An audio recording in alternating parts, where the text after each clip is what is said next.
Good morning. My name is Alyssa Dver, and you can see some of my, shall I say, credentials or things that I have my fingers in these days on the right side there. I run something called the American Confidence Institute. We study the brain science behind what makes people confident. So we are going to talk today about some brain science. Get your brain science seatbelts on. And we're also going to apply that directly to product management. Because in addition to some of the things that are listed there, what some of the folks that are in this room, I can see some of my old friends, and welcome to all my new friends, know that I started my career as a product manager. And when I say I started, I came in a long time ago, just after electricity, I think, was invented. And there weren't any resources. There wasn't PCamp. There weren't any books. In fact, the only book out there was Linda Gorshall's Product Management Handbook, and it was kind of this ubiquitous consumer product oriented thing. And I was struggling to figure out how to do my job in a software company. So wound up writing this book that you see on the screen, and you notice on the top it says 2007 was the 4th anniversary. So the original book actually was 2003, and I happen to still have this screen grab because it kind of cracks me up. This was Amazon. And you see Amazon sales, 1854, of every single book that was on in Amazon at the time. This software product management, very niche book, ranked that high.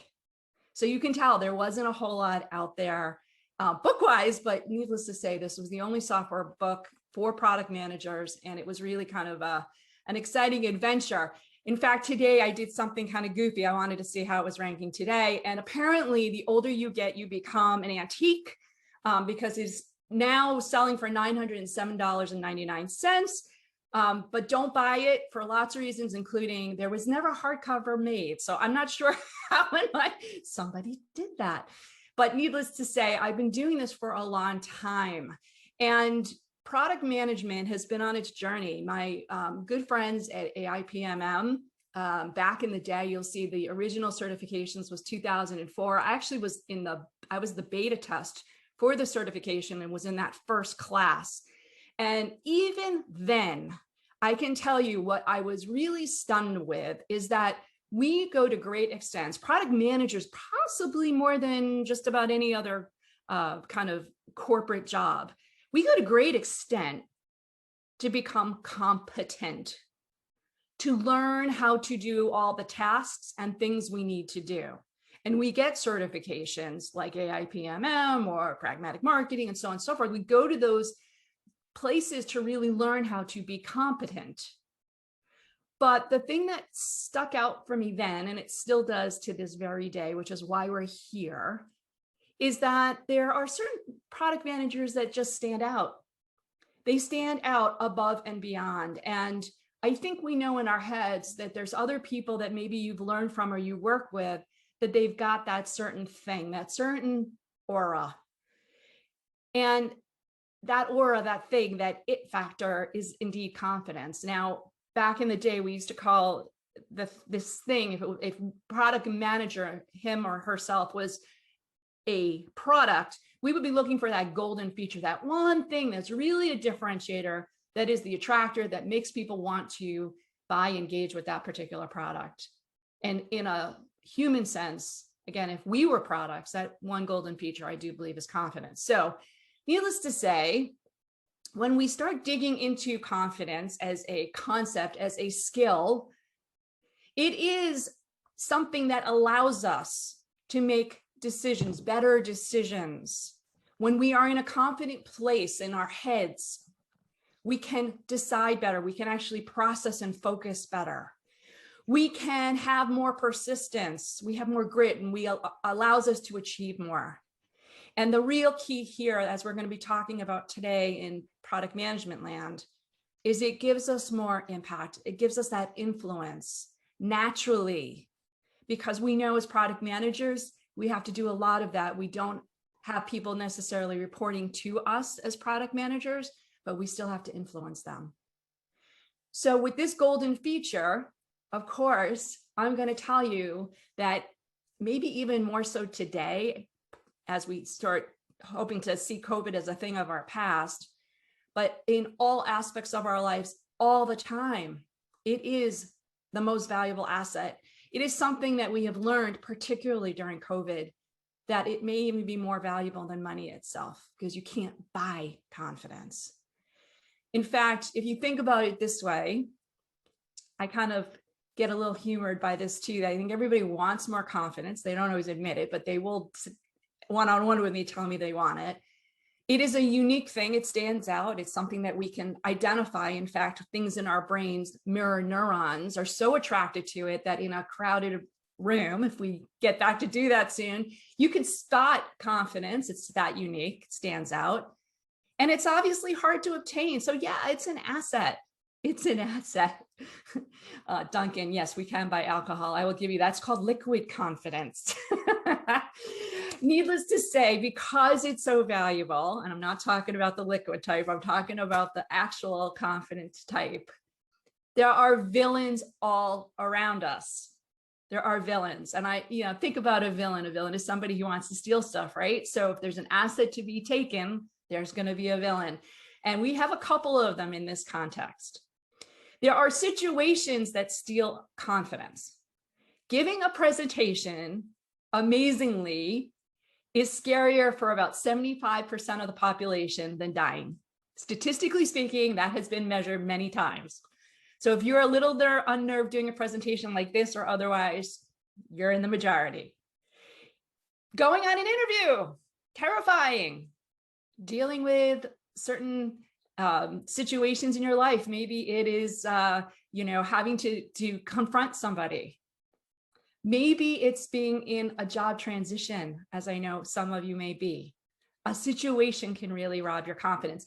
Other people, yeah, Duncan, I want to hear from you on this one too. Other people can certainly rattle your confidence, right? And in presentations that I do, often I have this very long list. People who are cocky, bitchy, condescending, one-uppers. At a Boston product management presentation, somebody introduced me to the concept of a one-downer. Those are people who, when you say, oh man, I got hit hard by COVID, they come back and they say, oh, nothing like I got it, right? So there are all kinds of villains. People who are condescending, pedantic, disingenuous. The list is long. How about people who are smartest person in the room? Ever have that situation that correct you, make you feel about this big? Like you want to crawl under the desk because they correct you in a public setting? How about somebody who talks over you? Doesn't let you answer a question even if they asked it to you? There are all kinds of examples. Again, a very long list, happy to share it at another time, but there are definitely other people. Maybe there's certain people that just do it to you, get under your skin. An in-law, a boss, a colleague. I love it. And not to say that other people can only be blamed, because you know what? We do it to ourselves. We do it to ourselves. We go into things like fear of missing out. Instagram, Facebook, oh my God, I'm such a loser, right? Or imposter syndrome. I'm so sick of seeing it all over the place, particularly in women's conferences. Can we stop using that as an excuse and a label and move on? But yes, we do imposter syndrome, all of us. Again, a long list of things that we self-sabotage. Now, these villains have a weapon of choice. They have a weapon of choice, and their weapon of choice is this. It's called fear. And in particular, when we talk about confidence weapons, the fear that they throw at us, they throw to us to steal our confidence are three very specific fears. It's the fear of failure, the fear of regret, and the fear of rejection. The fear of rejection. And that one, believe it or not, may be the strongest bullet of all. So how does this play out? Well, in a brain science context, and again, I'm going to do a very high level. Any other neuro nerds out there, please self-identify, because I want to hang with you after this. In a very high level, this is what happens when we get hit with some fear. So if it was a physical fear, let's start with this. Let me explain it. If, like, for example, you were driving along and somebody went to cut you off on the highway, immediately that fear would come to your brain. Oh my God, I'm about to be hit. Your amygdala, this beautiful part of your brain, says, incoming, warning, And it has to decide, it actually triages that fear to the appropriate part of the brain. Now, with a physical fear, particularly something as dangerous as almost being hit, the amygdala is going to send that in what's called a fast path neural pathway right down into the brainstem, right down to the back of your head, where all your survival mechanisms are. And your brainstem is very reactive and protective. So what does it do? Got this, swerves you out of the way. You're not even thinking really. It's a reaction. Physical fear, react. Protection, survival. Now that's very easy conceptually to understand on a physical level, but when we have these villains attack us at an emotional level, and again, with one of those bullets, the failure, regret, or rejection, the amygdala has more time to decide where to send the warning.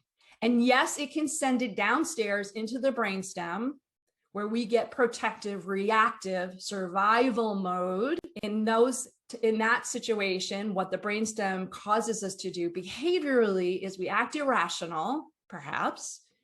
We might be aggressive or shy, but protect the ego, protect the self. But the amygdala in other situations may say, oh, no. I'm going to send it upstairs. I'm going to send it to the beautiful part of the brain called the prefrontal cortex. That's up in the front here behind your forehead. That's where all your executive functions are. And executive functions really translate to decision-making. And decision-making is the fundamental piece of confidence. So when it's in the prefrontal, we can actually then behave in a more rational, calm, and more mindful manner, all right? So at that moment of attack, if we don't think, more likely than not, that strong, actually stronger, because it's evolutionarily, it's been around longer, it develops faster in our brain, and we are more likely to let it fall to our brainstem if we don't proactively say, time out, got this, going to put it in my prefrontal. All right. So brain science wise, that's how confidence in many cases, I can explain it, works. But how does this work in the real world? Well, in addition to that decision point, there's some other things that are at play here. And one of the top kryptonites, the one thing that makes it almost even harder to make that decision to say time out, I'm going to put it up here, is what's called overchoice. Overchoice. Now, back in 2003, I told you there really weren't a lot of product management books, right? There weren't. So if you want to learn product management, you Googled this, Linda's or mine, that was it. Today, when I went to look up my book, there are like 5,000 new product management books. There are a lot to choose from. And that decision of which book to choose not only takes you time to read the reviews and do your research, but it's kind of exhausting. In fact, it is exhausting. 2003, for those of you who are as in that time with me, remember, life was a little less complicated in this way. We didn't have 500 TV channels. We had 5 channels. Today, I have 5 remotes. A lot more to choose from, a lot more to think about. So my point here is that because there's so much more going on in our worlds, nothing to do with COVID directly in this context, this is just life as it is today, it is harder to make that decision sometimes when you've got so much data coming at you all the time. In fact, the scientists, the psychologists call that decision fatigue. You get to a point where you literally can't make a decision. Anybody at the end of the day, where somebody says to you, what do you want to eat for dinner? My husband or my son says, Mom, what do you want for dinner? I'm like, I don't know, whatever. I've made decisions all day long. I'm out of juice. I'm out of cognitive resource. If you feel that, this is why. This is why. Ooh, so pandemic did not make that better. Pandemic did not make that better. We had all kinds of decisions with the pandemic. And then on top of it, we had all this social, emotional stuff going on. So if you're feeling exhausted right now, even in the morning when you wake up, hello, this is why. Perhaps. And yeah, I made a really strange decision to drop a book and a TED Talk last April. Yeah, it was kind of a silly thing. But you know what I learned in the process is that not only were people exhausted and are particularly exhausted and having a hard time making decisions, finding confidence, but it really proved to me that it was the ultimate asset, that there was something about no matter how much money you had, no matter what level in the organization, no matter what kind of company, what kind of education, what kind of certification you had, people are tired. People are in a place of make decisions are hard. So I want to take a second here and say, for all of you that are here with me right now, good for you. Because it is the people, particularly the product management people, product marketers, UX designers, all the other talents and skills you bring to the table. It's going to be the people who really master this skill of confidence and bring it to the organization that are going to rise in this recovery. And this term on top here, MetaCONFIDENT, is something I wrote about in the book and I talk about in the TED Talk, because it is a very simple concept that, again, is unique and special for the people that we identify as confident. We know scientifically, research-wise, I've now taught over 350,000 people about the skill of confidence, that the confident people who stand out are the ones who are making that conscious decision, that make the conscious choice to put their brains in power, in control, and not react irrationally, not react in a way that is cuckoo bird, angry, mean, defiant. So how do you do it? I'm going to give you some power tips. And I say power tips because there are lots of ways to develop the skill of confidence. It's not something we can do in 5 to 10 minutes here completely. But these are things that as a product manager, if I knew these back in 2003, I can't even imagine how much better of a product manager I would be. So I'm hoping that these help you in a very tangible, practical, immediate way. First thing is this: actively listen, which means you're paying attention to the other person and not planning what you're going to say while they're still talking. You visually engage. That's hard on Zoom, right? I mean, you guys are on my left side of my screen, my camera's here. I have to make a conscious effort not to get distracted in my periphery. In person, it may be even more uncomfortable for some, but learning how to visually engage with people, very important. Smiling, not the cheesy smile, but literally smiling. It's really hard for somebody to argue with you. It's hard for them to be mean to you if you're smiling at them. If you're engaged with them visually and you're actively listening, you're going to make it hard for the villain to win. So that's my first tip, or really set of tips. Next, I think you guys can all do that, I hope. Staying calm, not always easy, but making a concerted effort to do that. And ways that you can do that is to speak slowly. I'm going to invite you to listen to speakers and people communicating in Wonder Me and the other ways today, just as your own experiment learning opportunity.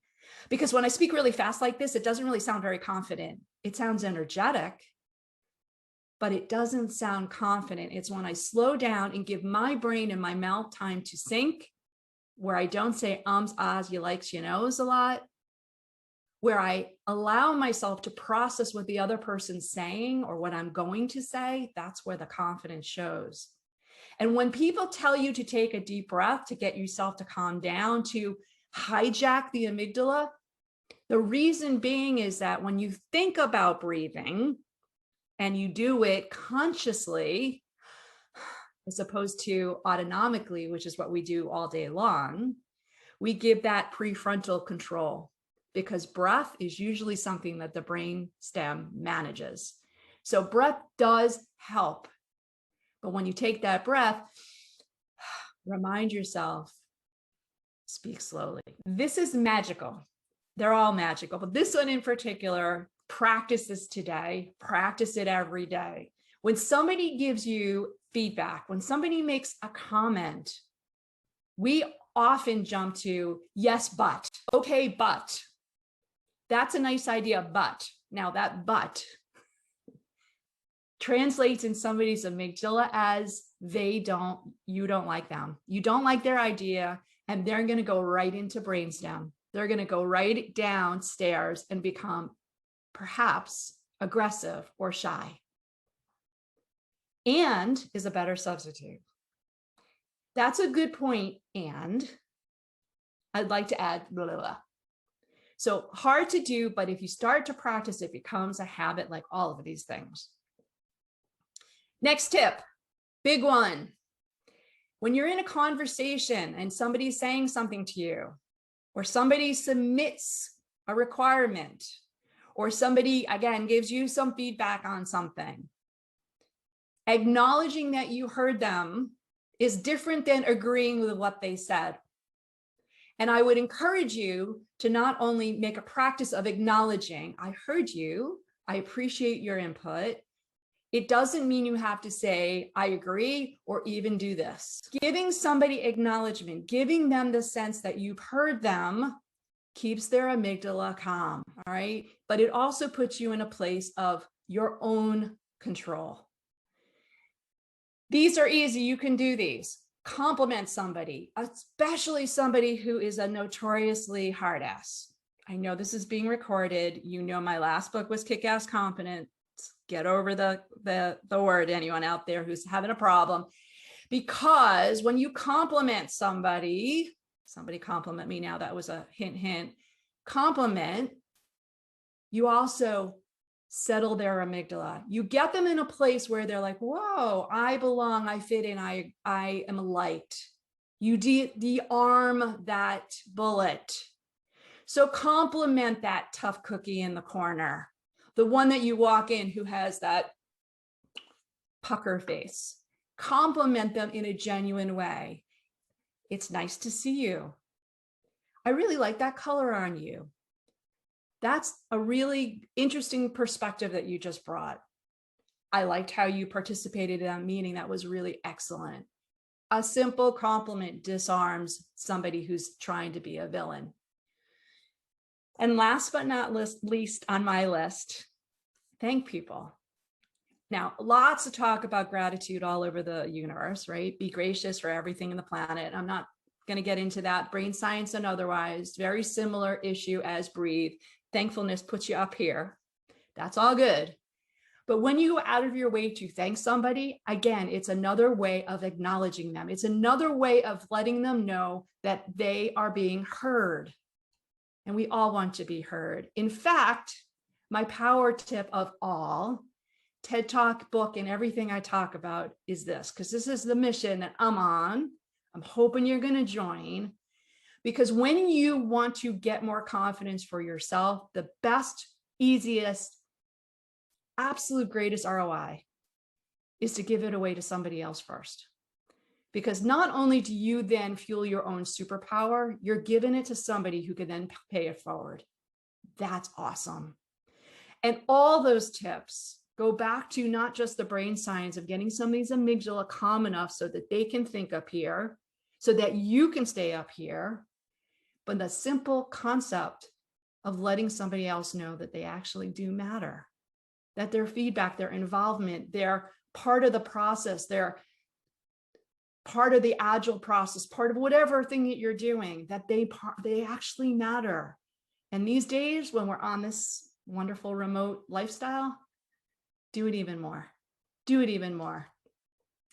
So my friends, I am going to welcome any and all questions. Peter, help me go back through this very active feed on the right and see if there's any particular questions. I will field them for the next 10 minutes as I was asked to do. And then after this, anyone who wants to chat live, I will pop over to Wonder Me. So talk to me, my friends.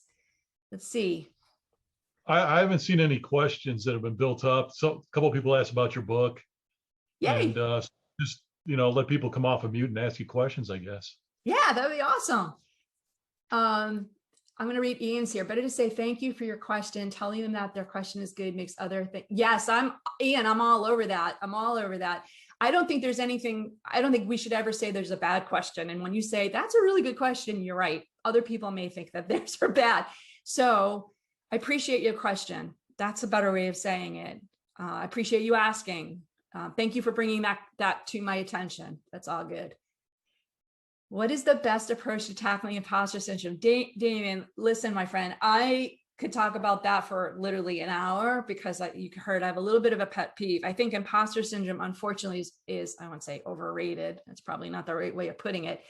But like a lot of things, when you give a label and then everyone says, I've got that syndrome, what it is a fear that you really aren't as good as the term, for those of you who don't know it, is that when you fear that other people think you're better than you really are, that you think, they really think I'm a great PM, I'm really not. Or I really do know how to do phenomenal UX according to them, but I don't feel that confident. That's the syndrome. And, all I can say is knock it off.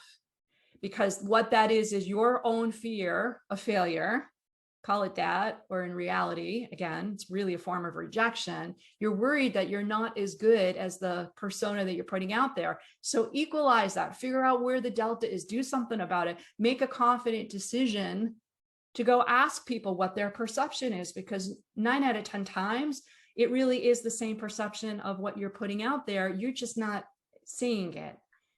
So do what you would do for any product. Make yourself the product. Go ask people. Do your own, what we call a self 360. Ask other people what their perception of you and your skill set is. Get accurate data, because I think imposter syndrome at the end of the day is just inaccuracy in our own perception. But happy to talk about it later. Definitely, I'm going to actually do a new podcast. Speaking of which, what I didn't mention on the top of this slide, if you go to that URL, AmericanConfidenceInstitute.com/PCamp lowercase 2021, I'm giving away a copy of the book to everyone. If you fill in a 2-minute survey feedback, just say hello. You're going to get a PDF of the book. Copies of my slides are all going to be there as well. And you'll probably see, I'm not sure what the marketing team put, I'm going to be launching a new podcast starting next week. So if you're interested in stuff like that, love to get you in there and get some feedback as a early requirement set. Appreciate that. All right. Oh, Alyssa, somebody asked us to show the slide with the actions to take. I'm going to do this. I'm going to flash it fast. I'm going to put this back, but the slides, again, if you go to that URL, you can get the slide. The entire set is there, a PDF. Okay. So Peter, do me a favor. Can you just, I'll type it in. I'll put it in the chat here to everyone, the URL. I think they want this tip slide, but I'll leave it there for a minute while I'm typing. I hope that's right. Yeah. All right. So that's the URL to get the copy of the book, copy of the slides, a little feedback, which I would be grateful, because product managers, that's what we do. All right, let me go back to the chat here. There was a really good, all right. Do you differentiate at all between confidence in yourself and confidence in your beliefs and ideas? Sometimes I can be confident in myself, but doubt the vision I am evangelizing. Shane, that's a beautiful way of putting it. I love that. Definitionally, and I didn't get into the dregs of it here just because of time, but definitionally, we use at the Institute confidence, particularly self-confidence, as a certainty about who you are.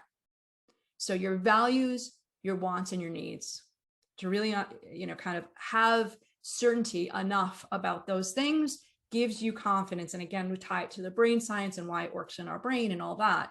So if you use that definition, in truth, you are confident as an individual. Does it mean you're going to have insecurities? Absolutely.